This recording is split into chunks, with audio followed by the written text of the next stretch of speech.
नंदुरबार जिल्हा पोलीस दलाच्या स्थानिक गुन्हे शाखेच्या LCB पथकाने नवापूर MIDC परिसरात सुरू असलेल्या बनावट तूप निर्मितीच्या कारखान्याचा भांडाफोड केला आहे।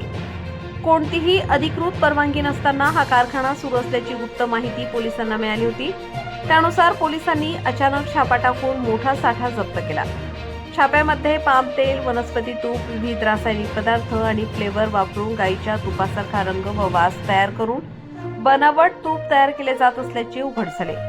या ठिकाणी तूप तयार करण्यासाठी वापरले जाणारे साहित्य, मशिनरी, सिलेंडर आणि इतर सामग्रीसह एकूण सुमारे 1,46,00,000 रुपयांचा मुद्देमाल पोलिसांनी जप्त केला आहे। तयार केलेले बनावट तूप ओरिया काऊ घी, शुभ प्रीमियम काऊ घी, लाभ काऊ घी आणि राधाकृष्ण काऊ घी या नावाने पॅक करून बाजारात विक्रीसाठी पाठवले जात असल्याची माहिती तपासात समोर आली आहे। दरम्यान छाप्यावेळी राकेशभाई ईश्वरभाई भरतिया राहणार सुरत, गुजरात हा संशयित आढळून आला असून त्याच्याविरुद्ध गुन्हा दाखल करण्यात आला आहे। तसेच हा कारखाना नेमका कोणाचा आहे आणि या रॅकेटमध्ये आणखी कोण सहभागी आहे याचा पुढील तपास पोलीस करत आहेत। रईस शेख, विसरवाडी।